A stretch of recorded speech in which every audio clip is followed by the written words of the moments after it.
Sebagai reporter yang berada langsung di lokasi, saya menyaksikan sendiri bagaimana Stadion Pamekasan berubah menjadi pusat ledakan emosi kolektif yang sulit dijelaskan dengan kata-kata. Sejak subuh, arus manusia terus berdatangan dari berbagai penjuru Madura, bahkan luar pulau. Jalan-jalan menuju stadion lumpuh total. Antrean manusia mengular panjang, menciptakan pemandangan yang lebih mirip ritual akbar ketimbang sekadar konser musik.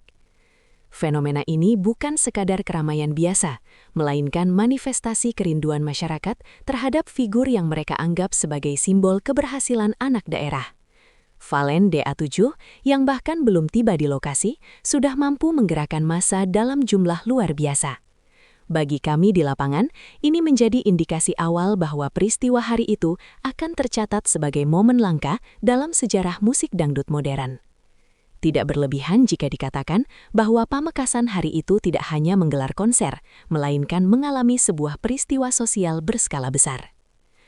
Informasi yang kami terima dari lingkaran dekat Rhoma Irama menyebutkan bahwa sang Raja Dangdut benar-benar terkejut mendengar laporan jumlah massa di Pamekasan. Sebagai sosok yang puluhan tahun menggelar konser di berbagai daerah, Rhoma menilai apa yang terjadi pada Valen adalah fenomena yang jarang terjadi. Dari sudut pandang jurnalistik, pernyataan ini memiliki bobot besar karena datang dari figur yang menjadi tolok ukur industri dangdut nasional.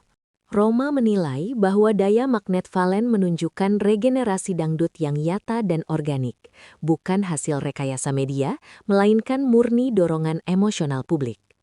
Fakta bahwa seorang pendatang baru mampu mengumpulkan massa setara konser maestro papan atas menjadi sinyal kuat bahwa lanskap hiburan dangdut sedang mengalami pergeseran besar.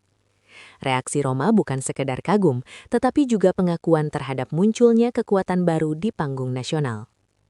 Saat matahari mulai meninggi, Stadion Pamekasan telah sepenuhnya dikepung lautan manusia. Dari tribun hingga area luar pagar, semua ruang terisi. Sebagai reporter, saya melihat langsung bagaimana batas kapasitas praktis sudah terlampaui. Tidak ada lagi ruang longgar. Setiap langkah harus dihitung. Warga rela berdiri berjam-jam tanpa perlindungan dari terik matahari. Ironisnya, Valen masih berada di Surabaya. Namun absennya sang bintang justru tidak memadamkan semangat massa. Sebaliknya, energi kolektif semakin meningkat.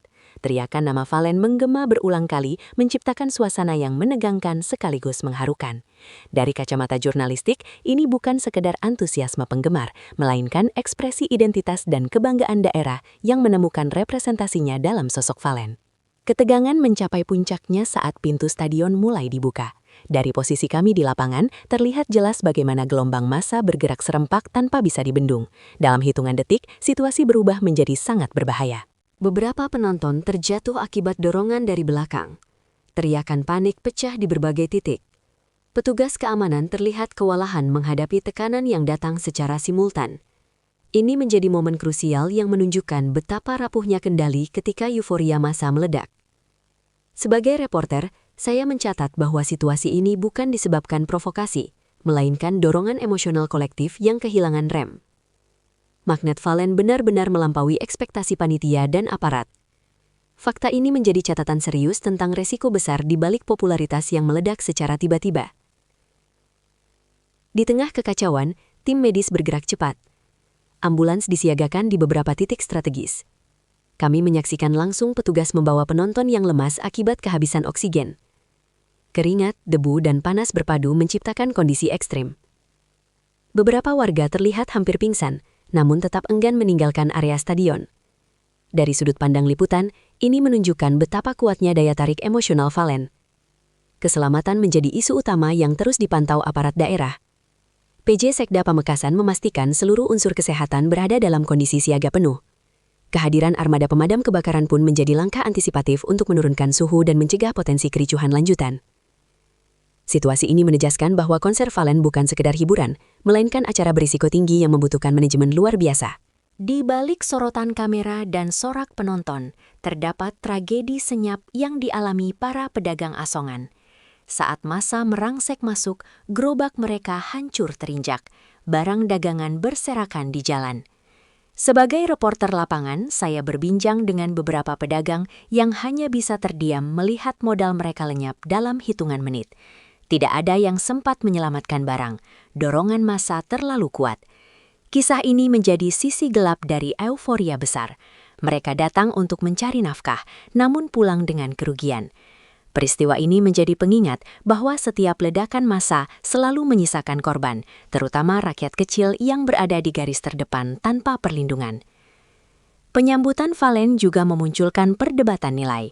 Majelis Ulama Indonesia Pamekasan akhirnya mengeluarkan 11 aturan ketat. Dari sudut pandang reporter, keputusan ini diambil demi menjaga keseimbangan antara hiburan dan norma religius yang dijunjung tinggi masyarakat Madura. Aturan permisahan gender menjadi sorotan utama. Tidak ada kompromi.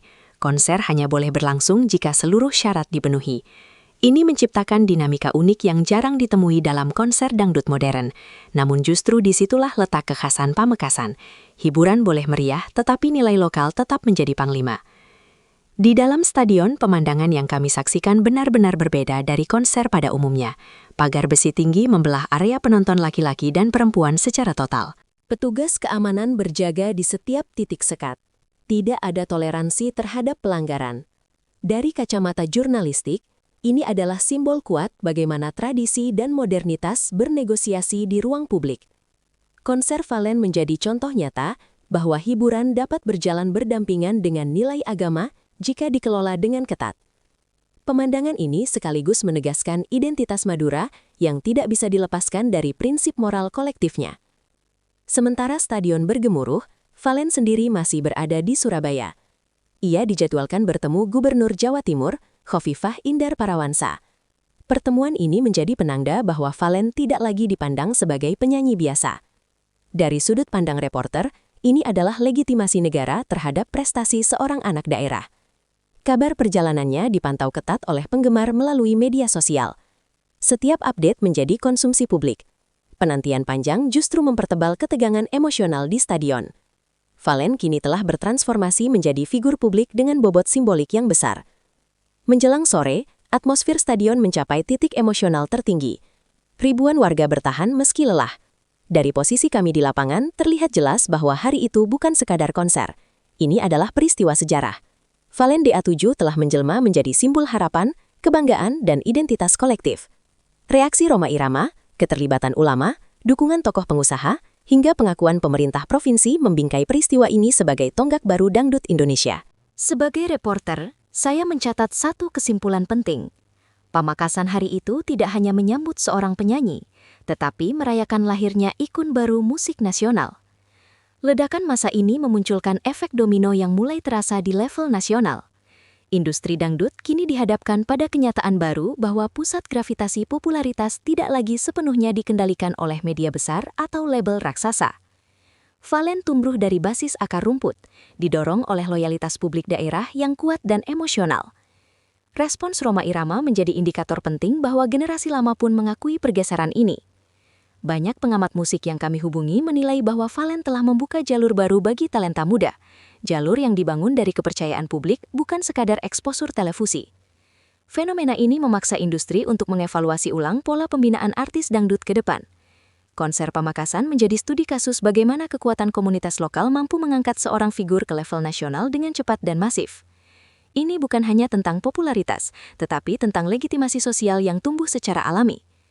Dari sudut pandang jurnalistik, peristiwa ini patut dicatat sebagai titik balik penting dalam sejarah perkembangan dangdut Indonesia modern.